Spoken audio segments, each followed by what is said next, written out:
Hello, everyone. Welcome to the I Love Dentistry interview with Dr. Maggie Augustine. You all know Dr. Maggie. She has been an active and she continues to be an active contributor in the I Love Dentistry community. She's one of the very first people to join us and help us grow. Today, we have close to 9,000 members. And today, we're going to be talking about authenticity. So, Dr. Maggie, how are you doing? Good. Thank you very much for having me. Absolutely. How's your summer? What's going on in your world? It's going by way too fast, isn't it? Did you get to do anything fun with your family, with your daughter? Yes, we did. So when I was pregnant with my daughter, my husband and I went, I think it's called a baby moon, to Maui. And it was actually during the time that there was a tsunami there. And since my daughter was born, I've been promising her that I was going to take her back to Maui. And this year we finally made that happen. And she celebrated her 11th birthday in Maui over the summer. So Oh, after the pandemic, there was a small window where things were kind of looking up in the middle of the summer, and we were able to get away. that's awesome. Let's jump into our topic today. The topic today is authenticity. And of course, I think this came from, self-discovery, right? You trying to discover yourself, trying to figure out who you are and things like that. So maybe a good place for me to start is to ask you, how did you figure out what was missing in your life? In other words, you are a doctor, you are in the top 2% of the society in terms of education, in terms of, your station in life, in terms of your finances, all of that stuff, your status, right? But I know you have shared this with me in the past. You felt like something is missing. So I have to give a tremendous amount of credit to some of the people that I met on I Love Dentistry almost 18 months ago, maybe even close to 2 years ago, and to the podcast that both you and Gary do. During the pandemic had quite a bit to do with it, but I imagined that being a dentist meant a certain thing, and I needed to follow a certain rule or certain set of rules to be successful. Except as I was following those rules and following that advice, it wasn't clicking and it wasn't working. And it wasn't until I really had a moment to sit down over the pandemic, and I spent a lot of time listening to the podcast that you and Gary do, and became somewhat vocal on I Love Dentistry, met a lot of incredible people like Sunny and Alan, who really taught me the value of connecting with patients and patient relationships, because I was avoiding patient relationships because something wasn't clicking for me. And in discovering that that's what I was missing, I discovered that if I just was myself, as opposed to pretending to be someone else that I thought I was supposed to be, everything changed. Everything began to flow. Life became easy. It became light. I came in flow. There's a recent article in Psychology Today that talked about discovering yourself. And what I found really disturbing is that people judge their happiness based on what society expects of them. Okay. So, for example, if society and your neighbors expect you to have $1 million home and a $50,000 car and kids in private schools, despite the fact of what might feel right for you, if you attain those things, you think you're happy, right? Except Yes, it isn't true. You may attain those things. So why is it that people that live in $1 million home and drive a $50,000 car, why is it they're still unhappy? Because they're not doing what's in their heart. They're not doing what feels right. They're not doing what feels light. They're not right. in flow. And in flow, being in flow, and I talk about this a lot, being in flow is this moment in your life when things feel light and where time almost doesn't matter and it stands still. It's like a higher level of being. And so I always now in my life, I attempt to be in flow as much as possible. So in discovering that I wasn't happy and in coming to terms with that and hitting that brick wall, and saying, okay, something is missing, I began to listen to what other people had to say on the subject and went through a lot of growth to discover what it is that I wanted to be, where it is that I wanted to go. And then everything turned around. Right. So a couple of follow-up questions. One is, you talked about, uh, you had a certain view of how things should be done, and that was kind of the wrong map, and you were struggling with it. Something was missing. And then you touched on, having relationships with patients, connecting with patients was one of the turning points, and you thanked some people. So I appreciate that. What was the old view you had? And I'm assuming it has something to do with what you think you're supposed to be, what success was supposed to be, right? As opposed to what is it for you? What makes you happy? So can you talk about that? What was the old, or I thought this is what happiness is supposed to be, or success is supposed to be, versus what it really is for you? I thought a dentist was supposed to be stern, serious, educated, intelligent, scientific, stoic. I think I already mentioned serious. White coat, you come in. I am the authority. I know what I'm talking about. I will present to you the information. And because you're the patient and you probably don't have a very high dental IQ, certainly not as high as mine, you're just going to follow my advice. And that doesn't happen, right? Most of the time. No, it doesn't. People need a connection, and it is really important for people to feel heard and relevant. So if you just go to a patient and say, okay, Mrs. Jones, you need 2 crowns and a filling, what are the chances that they're going to believe you when they've just met you and they really don't have a relationship with you and they don't have that trust? There was a book that I read which talked about the fact that when you connect with someone on something that is rare, okay, so for example, I don't know, I recently actually connected with a patient over the fact that we both love trains. How many people love trains? Not a lot of people. Like if I had my way, I would have a house right next to the train station because I love the sound of a train, right? So he and I connected on the fact that we both love trains. And when you connect with someone on something so minor, people kind of begin to think that they're part of the same tribe with you, and they follow your advice. Right. We listen to people we like. And yes, without that, we won't even listen. So step one is when you have something in common, we start liking that person. It's almost like, they call it the beer test, right? Can you have beer with this presidential candidate? Because we will vote for the person we like, Doesn't matter what his policies is. Doesn't matter. Like, it's just that liking is such a powerful human emotion. So coming back to that, so you, and I assume you found happiness there as well, like connecting with people, not being this stoic authority, white collar expert, but rather human being, helping other human beings, having like connecting with them, understanding them, where they're coming from. That also made you happy, not just made you successful, but also made you happy. Am I hearing that right? I allow myself to be vulnerable with my patients. And I know that people will disagree with what I have to say, but I have a pretty soft heart. And so there are times that I will meet a new patient and I will spend 40 minutes talking to them, and they will tell me their life story and I will cry with them. When was the last time you went to the doctor where they cried with you? Like, that just doesn't happen, but that's who I am. And that's how I connect. Right. And so I felt like I was suppressing that and hiding that. And now all of a sudden, when it's come out, not only am I happier, not only am I more real, my patients actually like me more. And what's crazy is that I have become more successful financially, even. Mm-hmm. Not that, and it doesn't matter compared to how much lighter I feel in my head.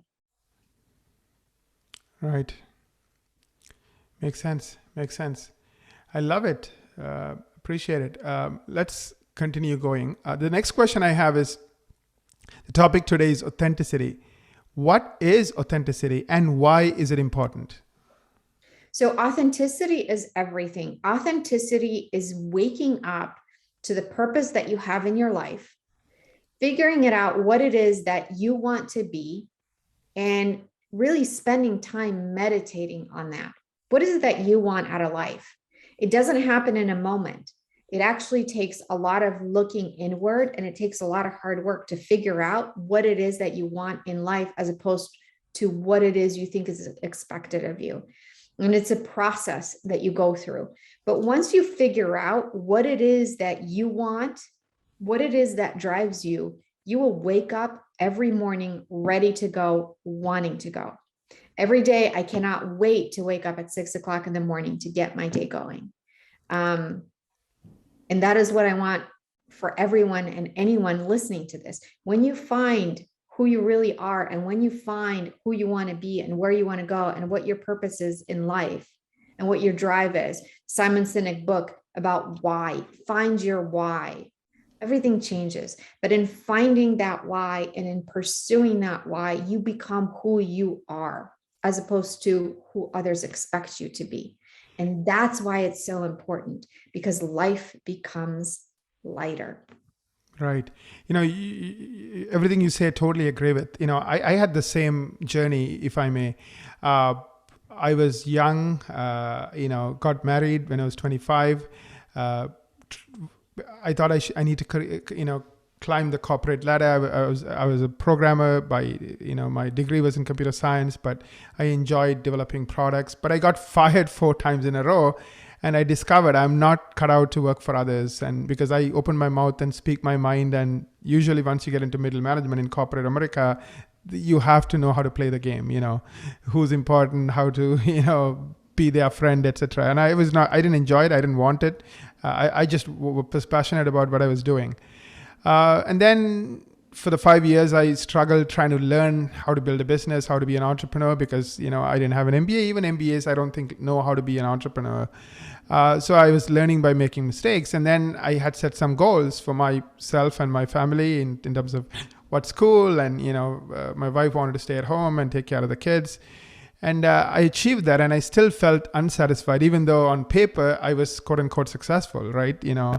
So this happened in 2013, and then in 2018, I thought I came close to death because I had a brain tumor and a pituitary tumor, and that kind of taught me a lot, because when I was going through those 3-4 days in the hospital, I was reflecting on life and whatnot, and I realized all the things I was chasing didn't make me happy. It's the meaningful things that really I look forward to, those connections, those relationships. So after all of that, I realized I have a purpose. I think God put me here for a reason, and for that is building things, creating things. I enjoy that. I enjoy working with people. I enjoy giving birth to products, companies, not alone, but with a team of people. That's who I am. I will do it for free, because I enjoy it. So I realized I'm going to spend, I decided I'm going to spend my professional life doing that, because that's who I am. That's what I'm good at. That's what I enjoy. I think when I have that mindset, I can't wait to jump out of bed. Even the conversations I have, it's full of energy and full of passion, as opposed to, I'm going through motions, right? And then I realized I can delegate the things that I don't enjoy to others. So that gives other people opportunities to grow and so forth. So I think you are right. It's kind of something that we all realize sometimes in our life, some more later than others, some earlier than others. And I think some have the courage to follow through with it, some don't. But I'm all for following through with, how are you? Like, I think every single person here is here to serve. We are here to make a difference for others. I think that's where happiness is. When we serve others, we find happiness. The question is, how are you here to serve? And then really connecting with that. And then everything else, success, victories, all that stuff automatically happens when you're so committed to who you are and you focus on being who you are. That's just my 2 cents. But any comments on that, Maggie? So many comments. First, you and I really connect, because in 2018, I had my issue where I found out I had cancer, and that's really what woke me up, which is how you and I connect. Right. The sad part is that, do we really need an experience like that in our lives to wake us up to our purpose? Right? How beautiful would it be if you didn't have to go through a tumor or a cancer or near-death experience to reawaken yourself and say, how can I serve others? And then the beautiful thing about serving others is that it is actually healing. And I believe that too. I believe that we are put on this earth to support one another. Life is about relationships. It's about people. It's about nothing other than people. It shouldn't be at all about materialistic things, and helping others and being there for others is actually very healing. One of the books that I'm reading is called Compassionomics. And in there, it talks about when you don't know how to put one foot in front of the other, when you are, drowning in life, separate yourself from your life and go and help someone that needs help. And that'll reawaken you to a purpose in life. I mean, it is very healing, physically and emotionally. It is healing to give. Right. Absolutely. You're making a ton of sense. I think it's almost like instead of chasing stuff, we should chase our purpose. We should chase, how can we be of service? What is my unique strengths? What I'm, unique strengths meaning I love it. I'll do it forever, and it gives me so much energy, and I'm good at it. And also, by the way, it feeds some kind of an economic engine, because we need to still pay the bills and keep the lights on. So it has to be like in all these three areas. You love it, it feeds the economic engine, and you're good at it. And of course, at the heart of all of this is service. How do you help others? If you're not serving others in a way that meets these three criteria, then it won't work. So I think that's awesome. Now let's talk about what gets in the way of authenticity. I think the biggest thing that gets in the way of authenticity is comparison. So we all have our unique talents and strengths. And when we under focus on those, and when we over focus on what others are doing, we lose our way in life. So if I look at the Joneses and I see that they bought a new car, I'm immediately comparing my 5-year-old car to their brand new car, and it makes me feel bad about myself. So I almost say, put blinders on. Put your blinders on. Stop looking peripherally at what others are doing. Focus on your own talents, focus on your own strengths, focus on what you have to give to this life and to other people, as opposed to what other people have. And if you are able to stay in the moment and stay focused on what is in front of you, as opposed to what is to the side of you, then you can become authentic. The problem is that when we pay attention to what others are doing, we end up walking their journey. And our life is our own. No one else is meant to walk in our shoes.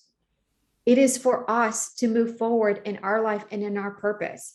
We can't pay attention, because if I start to do, Naren, what is important to you, I'm not doing what's important to me. You got to walk your walk, and I got to walk mine. Right. You bring up I love this quote from Steve Jobs. I think in that Stanford speech, he says, don't live someone else's life, live your own life. Yeah. Because your life is limited, and you can't waste a second. So when you're living someone else's life, you're wasting your life, because it's not your life, it's someone else's. It's what your mom wanted, or it's what your peers, the society thinks you should be. It's not who you are and what you want. And you bring up a good point. So we as humans, I guess that's also our strength and our weakness. The reason we progress is because we want to do better than somebody else or something else. I mean, but the problem is when it's all about somebody else and how do we compare to that somebody else, it's not our life, right? It's not who we are. But you can try to be better than you were yesterday. Absolutely. If yesterday you connected with people at a certain level, today you can try to figure out how to even improve your skills on listening, or whatever else you want to grow on. But it's not about comparing yourself to others. Is that what I'm hearing? So you can be better than your own self, but not necessarily don't look at other people. Just play your own game. Yep. Learn from what happened yesterday. Be a better person today than you were yesterday. Compare to yourself. Don't compare to others. And in dentistry, we're taught that, here's a crown prep. Go make one just like it. Huh. We're taught to compare, right? We're taught to judge our skills based on a photograph. And I talk about this too. We compare ourselves to, the people that are on the big screen. They show photographs But how many takes did it take? How many years of practice did it take for them to get to that photograph? Right. So if you look at your average crown prep and you see their photo worthy crown prep, you're skipping a lot of steps there. Right. How do you overcome that? How do you like start, like what techniques do you use to kind of stop comparing, whether it's crown preps or their beautiful vacation or whatever else, that's out there in social media and other places today? It's very hard to do. I used to have FOMO, fear of missing out, and Facebook was actually very destructive for me because Right. I love to travel. I couldn't travel. I had a young child, and my husband and I decided we weren't going to travel until she was a certain age. And I would look at other people's vacations, and it made me feel bad about myself. So, some of the things that you may need to do, and there's actually a lot of studies that talk about social media and the way that it negatively impacts mental wellness. So if you find that something is bringing you down, like I'm on Facebook, and I'm on Facebook, every now and again. I don't post as much as I used to, but I unfollow a lot of people because it's distracting for me to see Yeah. what other people are doing. So once you discover what it is that brings you down, you've got to create boundaries to avoid those things. And also, like, you can have there's a really good book. I'm sure actually you've read it. It's called The One Thing. And you No, I got to haven't. discover the one thing that drives you, Mm. one thing that you wake up for in the morning, right? And for me, it's my kid and my husband. So if I'm having a moment where life just seems so difficult, like, the other day, my dental assistant quit. She gave me 3 days of notice. And we all are suffering right now in dentistry because it's difficult to find team members. Right. And I was ready to get frazzled and scared. And, I needed to remember my one thing, right? My one thing is my kid and my husband. Are they healthy? Yes. Am I going to come home and see them? Yes. Okay. Then nothing else matters. I can figure this out. So if you discover that one thing and you allow yourself to meditate on that in moments of struggle, it'll realign you, and always come from a place of love. That's another thing that I've discovered. Come from a place of love. There's how we read text messages. Everybody reads text messages differently. We Right. just make up the voice, right? If you start reading people's responses in a loving way, if you come from a place of love, life actually becomes a lot lighter. Absolutely. Have you read the book Flow, Living at the Peak of Your Abilities by, I'm going to butcher his name, Mihaly, Mihaly. Last name is Ckzenthtmihaly. No, but I just wrote it down, so I will. Yeah, it's an amazing book. And he studied people who are exceptionally happy. And he talks about this idea of being in the flow. And one example he gives is when somebody's surfing the waves, they are in the flow. They are in the moment where everything else just, is not in their minds, like their worries, I'm what they're going to have for standstill. dinner. Yep. So, and he talks about, people who have achieved that, and like even surgeons, when they're doing surgery, they are in the flow. And he talks about, like, a surgeon might go to a vacation in Hawaii, but he loves surgery, that he might end up volunteering 2 days to do some surgery because for him it's flow. And he talks about, certain kinds of people who get into that and what can we learn from that and so forth. And it's a great book. I'm looking forward to reading it. I believe I live to be in flow. That is what I look to be every day. And it's funny that you mentioned that because, like, when I'm in the middle of a root canal, I am in flow. When I'm in the middle of a crown prep, time stands still. And it's funny because, like, I will stop talking to my assistant. Like, when we're having conversation about something, I will stop talking because I am so into what I'm doing. Right. I think that's what life is about. Absolutely. And by the way, thank you for your recommendation. I did just buy it on Audible, The One Thing. The one thing, and then the other one that I very strongly recommend is the 5 a.m. Club. It is a really quirky book when you first get into it because it's a story as opposed to a nonfiction book. But that book changed my life. I just read it not too long ago, and it makes me get out of bed every day at 6 a.m. in the morning, ready to go. Right. I have it in my library, but I haven't read it yet. So thank you for that. And another book that showed up is The Atomic Habits. I love that. That's a good Yes. book. Yes. Very good. The Four Agreements by More Dan agreements. Miguel Yep. Ruiz. That's a good book, I think. Anyway, so there's all kinds of, yeah. Robin Sharma wrote The 5 a.m. Club, right? So I haven't Yes. listened to it Yep. yet. Very good book. Thank you so much. Now let's wrap this up. So last question: how to implement authenticity into your life? So that takes time and that takes a lot of effort. And for me, for my personal journey, I needed to find someone to hold me accountable to that. So you have to sit down, you have to figure out what it is that you want. And then you have to present that almost to the universe. And then you have to present that to yourself and you have to hold yourself accountable for what steps are you going to take in order to get there.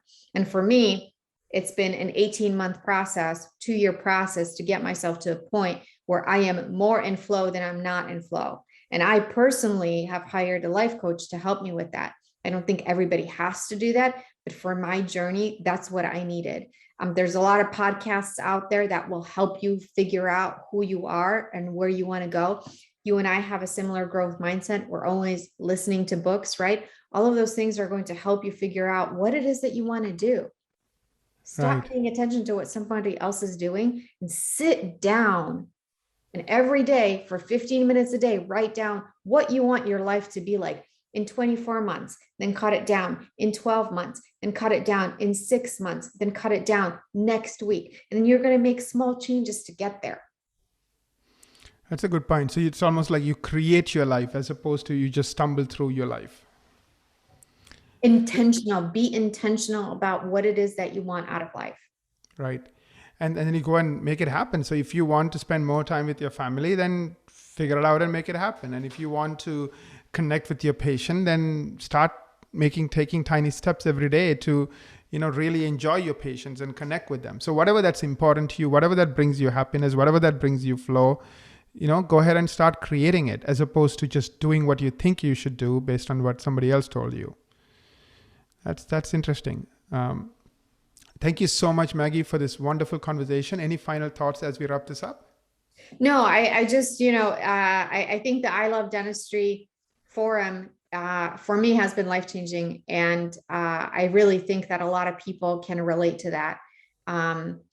There's just so many amazing people on that forum that are so supportive and so kind. That they're so open with their advice and they're so giving. That really, I encourage people to use that as part of their support system in their personal growth and their emotional growth. It's just there for you. Absolutely. Thank you so much for that. I really appreciate it. I think it's a wonderful group of people who believe in this idea of, let's love life. Let's love what we do. Let's love the people we work with. Let's love our families. And how do we grow together? Because we are all vulnerable. Nobody's perfect. Nobody knows everything. Nobody has all the answers. We all have struggles. So how do we support each other? We are human beings. We are not God. So, how do we, be there for each other and, come through together. So I love that. Thank you so much for that. Thank you, Maggie, for everything you do for the community, and I appreciate everything you do. And I also want to take a moment to thank our members who make all of this happen. So thank you so much, and of course our teams. They are awesome. Thank you so much. Thank you.